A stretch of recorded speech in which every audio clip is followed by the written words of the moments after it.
Olimpiade dipertandingkan salah satu cabang olahraga adalah bulu tangkis, yang selama ini Indonesia sering menjadi juara, tapi setelah satu dekade ini Indonesia hampir tidak pernah jadi juara lagi, saudara.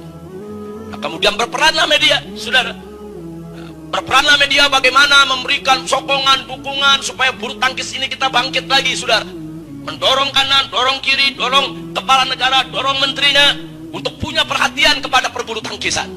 Nah, begitu kemarin kita menang di ganda campuran, Tantowi dan Liliana, saudara, menang di Olimpiade, mendapatkan medali emas, saudara. Luar biasa gegap gempitanya disiarkan oleh televisi. Semua televisi, pertandingannya disiarkan langsung, saudara. Itu berhari-hari, saudara, tidak berhenti pemberitaannya. Bak pahlawan, oh inilah pahlawan mengharumkan bangsa, mengharumkan negara, mengharumkan negeri. Luar biasa, berjuta pujian di televisi, tiap hari, tiap menit di semua televisi, saudara. Nah, akhirnya apa? Sponsor berlomba, karena ini berita besar, supaya mereka juga masuk televisi, saudara. Mereka berlomba untuk ikut diumumkan di televisi. Apa yang terjadi? Pemerintah memberikan hadiah kepada setiap pemain tersebut 5 miliar. Saudara, nggak sampai di situ, ada perusahaan penerbangan masuk TV juga, saudara. Saya berikan kepada 2 orang tadi untuk saudara punya hak, saudara, naik pesawat terbang mereka kemana saja seumur hidup gratis, saudara. Luar biasa. Nggak sampai di situ, saudara. Nggak mau kalah lagi, saudara. Negara memberikan pensiun seumur hidup sampai mati setiap bulan buat si pemain bulu tangkis tadi 20 juta rupiah. Pegawai negeri aja nggak ada pensiunnya 20 juta rupiah per bulan, sudah. Loh, pegawai negeri itu kan pahlawan juga semua, yang membangun negara, saudara. Hanya karena sebuah bulu tangkis saja medali emas dapat kecil. Freeport kita puluhan ton diambil emasnya. Emas kecil kita girang dapat emas yang gede, satu gunung diambil, kita diam. Inna lillahi wa inna ilaihi rajiun. Ini ada penyakit apa di negeri kita, saudara? Itu Freeport di Papua, itu gunung emas, saudara. Ribuan ton emas dibawa ke Amerika Serikat, saudara. Kita nggak bisa berbuat apa-apa. Kita dapat medali emas cuma kecil, medali emasnya cuma segini, saudara. Kita girang pahlawan dunia. Inna lillahi wa inna ilaihi rajiun. Tolong perhatikan baik-baik, ini yang terjadi di negeri kita. Begitu Tantowi dan Liliana pulang, saudara, ke Jakarta, disambut di bandara bagaikan pahlawan, dibikin arak-arakan keliling Jakarta, saudara. Inilah pahlawan Indonesia, mengharumkan nama bangsa dan negara. Luar biasa. Saya hanya ingin Anda catat itu kejadian. Sekarang yang kedua, kejadiannya lagi. Seorang pembalap bernama Rio Haryanto, saudara. Luar biasa. Anda tahu, perusahaan-perusahaan di Indonesia patungan, saudara, menyumbang dana 15 juta euro, saudara. 1 euro hampir sama dengan 1 dolar, kurang lebih 15 ribuan, saudara. Jadi kalau 15 juta euro, itu kalau 1 euro ini 10 ribu saja, sudah 150 miliar. 15 juta euro, itu hampir setara dengan 250 miliar, saudara. Diberikan dana 250 miliar, padahal belum menang, belum, saudara, baru mau ikut.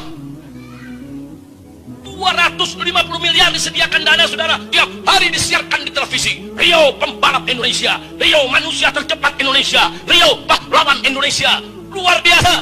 Dan beberapa kali kemarin pertandingan internasional, jangankan menang, 10 besar aja enggak, saudara.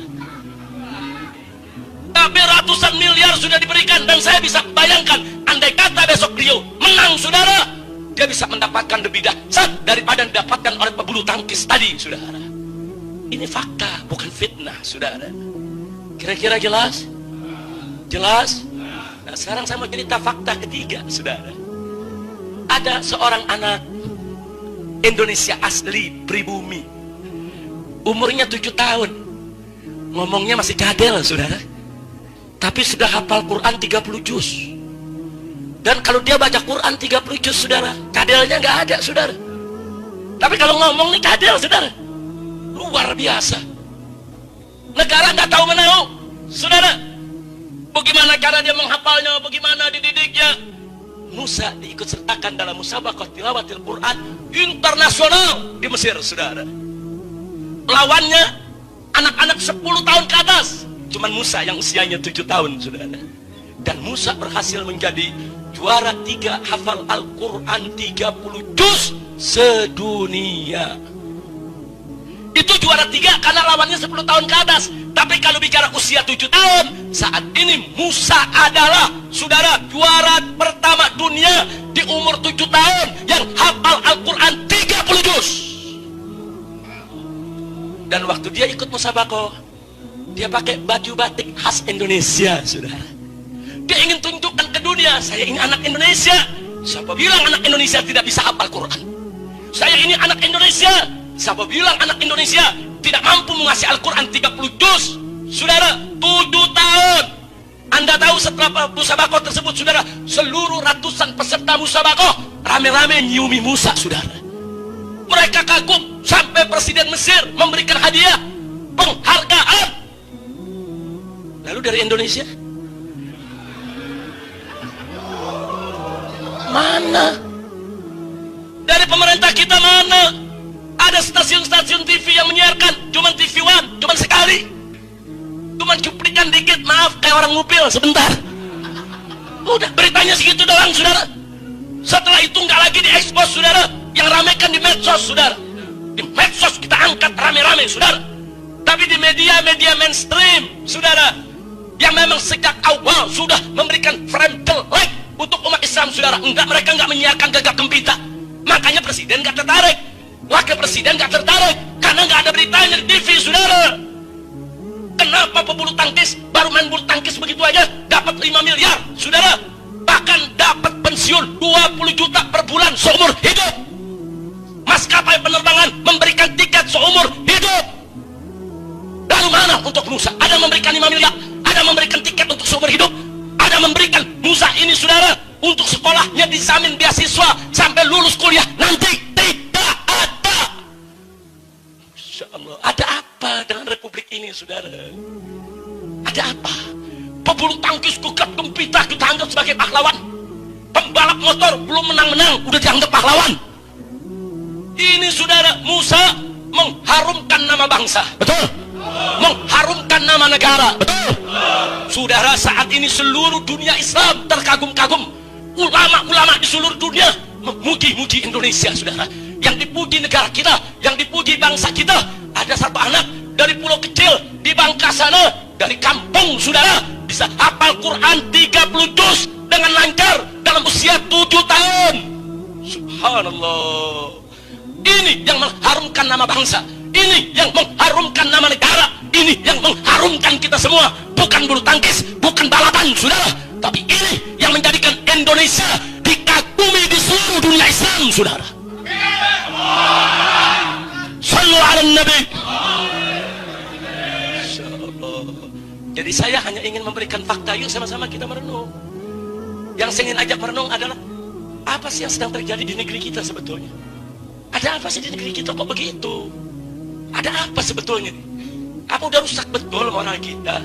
Apa iya kita sebagai bangsa Indonesia nggak bisa bedakan lagi mana sih yang mengharumkan bangsa, mana yang tidak? Baiklah, kalau memang pebulu tangkis dianggap mengharumkan bangsa, diberikan hadiah sedemikian besar, silakan. Kita nggak ngiri, saudara. Baiklah, kalau pebalap mobil, saudara, kalau memang mau dianggap mereka itu sebagai pahlawan, kemudian mau diberikan hadiah besar, silakan. Ya, tapi gunakan akal sehat dong. Kalau mereka berhak mendapatkan hadiah begitu besar, Musa, 7 tahun, saudara, menjadi juara internasional, mengharumkan nama bangsa dan negara, mestinya harus lebih diberikan dana bantuan dan perhatian kepada yang bersangkutan. Betul. Takbir.